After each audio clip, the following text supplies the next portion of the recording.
Hey everyone, welcome back to our YouTube channel. So friends, इस video में आज हम आपके लिए लेके आए हैं नेक्स्ट आपका पार्ट सिनोनियम एंटोनियम। गाइस, ये वो क्वेश्चन है जो कि आपके प्रीवियस ईयर्स आस्ट एक क्वेश्चन है, जो कि ये आज से हम इसको क्वेश्चन स्टार्ट कर रहे हैं। मैं आपको बता दूं, मैंने एसएससी के प्रीवियस ईयर्स क्वेश्चन देखे। एसएससी के प्रीवियस ईयर्स क्वेश्चन देखे जो कि आपके सिनोनियम्स एंटोनियम्स पर बेस्ड है। वही क्वेश्चन सेम आपके जेके एसएसबी ने चाहे वर्डिंग वही थी बट पूछे वही गए थे। तो मेरी कोशिश ये रहेगी कि मैं डेली बेसिस पे आप सभी स्टूडेंट को जेके प्रैक्टिस पे डेली बेसिस पे एक ऐसा लेक्चर रखूँ, इंग्लिश का रेगुलर लेक्चर रखा जाए सिनोनियम एंटोनियम पर। ठीक है, 5 वर्ड करेंगे डेली के, बस काफ़ी सारी चीज़ें हमें सीखने को मिलेंगी इस वीडियो में। छोटी ही वीडियो हुआ करेगी, या तो 10 वर्ड रखेंगे। आज के इस वीडियो में मैंने 5 वर्ड रखे हैं, जिसमें आपके सिनोनियम्स भी हैं और आपके एंटोनियम्स भी हैं। ठीक है, सिनोनियम्स का मतलब सिमिलर वर्ड और एंटोनियम का मतलब ऑपोजिट वर्ड। ठीक है, तो इस वीडियो में करते हैं इसको स्टार्ट। अगर आपने हमारी प्रीवियस वीडियोस नहीं देखी हैं तो डिस्क्रिप्शन बॉक्स में आपको इंग्लिश का प्लेलिस्ट का लिंक मिल जाएगा, उस पर क्लिक करिएगा, ज़रूर देखिएगा। मॉक टेस्ट का भी लिंक मिल जाएगा प्लेलिस्ट का, तो उस पर क्लिक करके आप हमारे मॉक टेस्ट भी देख सकते हो। तो कल हमारा जो वीडियोस होगा इंग्लिश का, उस पर हम आपको आर्टिकल, प्रीपोजिशन, अबव, टेंसेस के रिलेटेड क्वेश्चन करवाएंगे। तो चलिए गाइस, करते हैं स्टार्ट। चैनल पे जो भी नहीं हुआ चैनल को ज़रूर सब्सक्राइब कर दीजिएगा। यहाँ तक हमने सिनोनियम एंटोनियम कर दिए थे। तो आज का हमारा जो वर्ड है ये मैं आपको बता देता हूँ, ये एसएससी की एग्ज़ाम में पूछा गया था।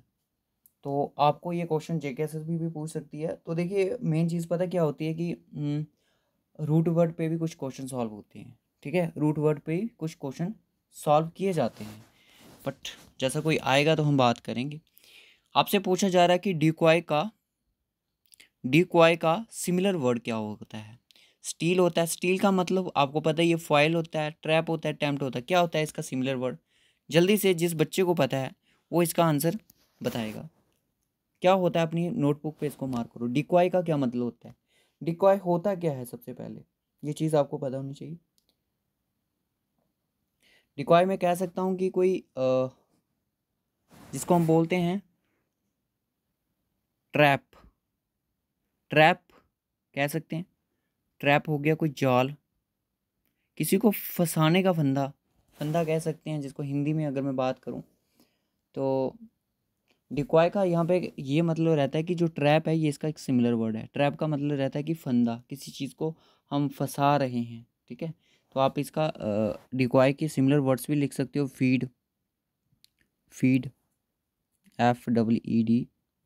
ठीक है, फीड रह सकता है, और आपका वेट रह सकता है। तो ये हैं कुछ सिमिलर वर्ड्स जो आपके। स्टील का मतलब आप सभी को पता ही है क्या होता है, चोरी हुई चीज़। फॉयल का मतलब क्या होता है? फॉयल का मतलब होता है कि कह सकते हो कुछ ऐसे चमकती हुई चीज़ को कह सकते हो फॉयल। ठीक है ना। और अटैम्प्ट का पता ही है आपको, किस चीज़ को अटैम्प्ट करना, जैसे आप पार्टिसिपेट करते हो किसी में। उसके बाद बोलता है कि डीके, वो डिक्वाय था, ये डीके है। याद रखना, वो डिक्वाय था, वो डीके। डिक्वाय का मतलब क्या होता है? किसी चीज़ को ट्रैप करना। हम फीड देते हैं ना, जैसे पैरट को कैच करने के लिए फीड डालते हैं, तो उस चीज़ को हम ट्रैप कर लेते हैं। ठीक है, कैच कर लेते हैं। डीके का मतलब ऑपोजिट। डीके का मतलब होता है क्या है? सबसे पहले डीके का अगर मैं मतलब मीनिंग की बात करूँ तो डीके का मतलब जो रहता है वो रहता है आपका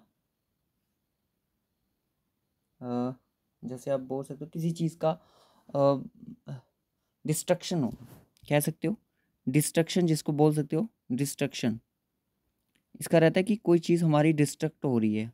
डिस्ट्रक्ट यानी कि ख़त्म हो रही है। डाउन कह सकते हो, हाँ डाउन हो रही है, ये इसका सिमिलर वर्ड। डिक्लाइन हो रही है, ओके। डिस्टर्ब हो रही है, डिस्टर्ब तो अलग से है, चलो इसको छोड़ो। दो आपके सिमिलर वर्ड यहीं से निकल गए। डिके का मतलब होता है डिस्ट्रक्शन। डी यानी कि डिस्ट्रक्ट हो रही है, वेस्टेज हो रही है, डिक्लाइन हो रही है, जिसको कह सकते हैं हम डीके हो रही है, डिकम्पोज हो रही है। ठीक है, ये कुछ सिमिलर वर्ड जो इनके रहते हैं। एंड हो रही है, ठीक है ना। रूइन, ख़त्म हो रही है। मेल्टिंग कह सकते हो, पिघल रही है, ख़त्म हो रही है। तो अपराइज, अपराइज यानी कि बढ़ रही है, और इसका आप एंटोनियम अगर लिखना चाहो तो ग्रोथ लिख सकते हो। राइज कर रही है, ठीक है दोस्तों, राइज कर रही है, ग्रोथ कर रही है कोई चीज़। ओके, बोलता है कि सिमिलर वर्ड बताओ हमें हाइड का। हाइड का मतलब होता है किसी चीज़ को हम छिपाते हैं, छिपाना। ठीक है, किसी चीज़ को हम छिपा सकते हैं। डिसऑनेस्ट, डिसऑनेस्ट होती है बेईमानी करना। प्रोटेक्ट, किस चीज़ को हम प्रोटेक्ट करते हैं, प्रोटेक्शन में ला लेते हैं। तो हाइड और प्रोटेक्शन का तो कोई आपस में कोई रिलेशन है ही नहीं है। इरिटेशन, इरिटेट करना, किसी को परेशान करना, किसी चीज़ पर्सन को, तो वो भी ये अलग गए, तीनों वर्ड हैं जो अलग दिए गए हैं। प्रोटेक्ट करना, इरिटेट करना। कंसील का मतलब जो रहता है वो रहता है आपका देखो, आप आपने देखा हाइड का मतलब, ऐसा क्वेश्चन अगर एग्जाम में आपसे पूछा गया, हाइड का सिमिलर वर्ड क्या होता है, ये आपसे पूछा गया। हाइड का मतलब सबसे पहले आपने वर्ड पढ़ने हैं कि कितने मुझे यहाँ से आते हैं। डिसऑनेस्ट का रहता है बेईमान। प्रोटेक्ट, किस चीज़ को हम प्रोटेक्ट में लाते हैं, जैसे कि रिजर्व कर लेते हैं उसको, ठीक है ना, प्रोटेक्शन देते हैं। तो हाइड और मतलब कि प्रोटेक्ट करके हम उसको हाइड तो नहीं कर सकते ना। हाँ, अगर आप रह सकते हो, मिस्ट्री कर सकते हो, मिस्ट्री कह सकते हो आप, सीक्रेट कह सकते हो, कुछ चीज़ रहस्य है, सीक्रेट है जिसको मैं शो नहीं कर सकता। वो हाइड का आप क्लोज्ड कह सकते हो, जो चीज़ क्लोज्ड है, बंद है, हाइड है, छिपी हुई है। कंसील का जो मतलब रहता है आपका, वो आपका सील। ठीक है, हाइड यानी कि छुपी हुई चीज़ है। ओके, कंसील का मतलब छिपाना। क्लियर है यहाँ तक सभी बच्चों को? ओके, और हाइड का अगर आप ऑपोजिट लिखना चाहो तो क्या लिखोगे? ओपन, ओपन लिखोगे, शो लिखोगे, इसको आप क्या कह सकते हो, और स्टेज कह सकते हो, है ना, गेस्चर्स जो आपके सामने है। सिमिलर आप परस्यूट, परस्यूट का मतलब क्या होता है? सबसे पहले ये पता होना चाहिए कि what is the meaning of pursuit. Pursuit meaning क्या होता है? परस्यूट का मीनिंग जो रहता है वो आपका रहता है कि चीज़ को हम फॉलो करते हैं। अगर आप आगे के जा रहे हो, मैं पीछे आ रहा हूँ, तो दैट इज़ परस्यूट। हम एक दूसरे को फॉलो कर रहे हैं। डर्थ, डर्थ आपको एक वर्ड दिया गया है, तो आपको याद होगा मैंने एक डर्थ का मीनिंग बताया था आपको। डर्थ क्या होता है कि किसी चीज़ की हमारे पास स्केर्सिटी आ सकती है, हम जिसको पाउसिटी बोलते हैं। और पाउसिटी का जो अपोजिट्स रहता है वो क्या रहता है? जल्दी से मुझे कमेंट करके अभी के अभी बताओ कि डर्थ का अपोजिट क्या होगा। डर्थ का मीनिंग होता है अकाल पड़ जाना, खत्म होना जाना, स्केर्सिटी, शॉर्टेज, पाउसिटी। ठीक है ना। ट्रेल, यहाँ पे बोल रहा है कि परस्यूट का मतलब होता है ट्रेल करना। ट्रेल का क्या मतलब होता है? ट्रेल आप कह सकते हो कि मार्क करना, मार्क करते हो ना आप। हाँ, यहाँ पे मार्क किया मैंने, यहाँ पे एड्रेस, ट्रैक करना। हाँ, ट्रैक से ट्रायल बन रहा है, तो ट्रैक आपका हो सकता है। मैं आपको बता दूँ, ये क्वेश्चन मुझे याद आ रहा है, किसी एग्ज़ाम में पूछा गया था इस तरह से क्वेश्चन कि किसी ट्रैक करते हैं किसी चीज़ को, मुझे याद नहीं आ रहा है कहाँ पूछा गया था। ड्राइव, बोलता है कि ड्राइव है इसका सिमिलर वर्ड। परस्यूट का ड्राइव से कोई लेना देना नहीं है।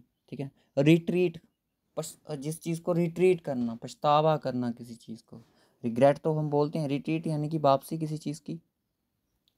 रिट्रीट का मीनिंग कह सकते हो कि मतलब वापिस आना, पीछे हट जाओ, स्थान को छोड़ दो। ठीक है ना, ये कह सकते हैं हम। ओके, तो इसका जो मतलब है आपको वो है आपका ट्रेल। ट्रेल का मतलब होता है कि परस्यूट करना, मतलब कि मार्क करना किसी चीज़ को, ट्रैक करते हैं हम किसी चीज़ को। उसके बाद आता है आपका रेडिकुलस।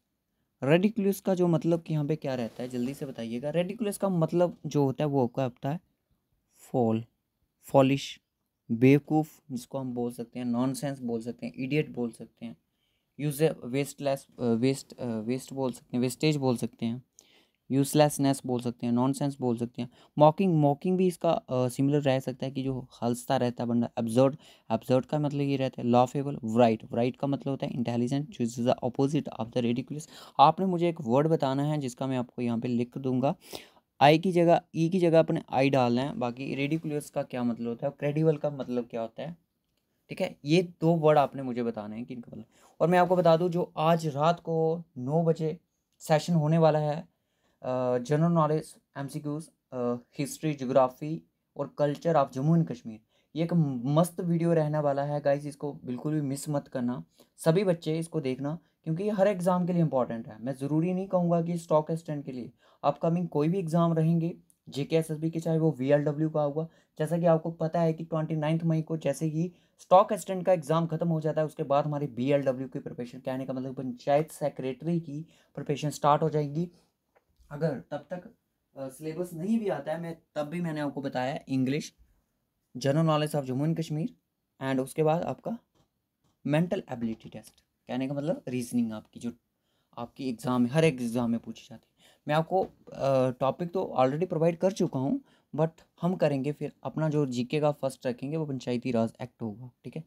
जैसे हमने रीऑर्गेनाइजेशन एक्ट करवाया, अभी तक कोई भी ऐसा एग्ज़ाम में क्वेश्चन नहीं पूछा गया हो जो हमारे नोट्स से, हमारी एमसीक्यू सेशन से बाहर का आया हो, ठीक है। वो वही क्वेश्चन आ रही है, ठीक है।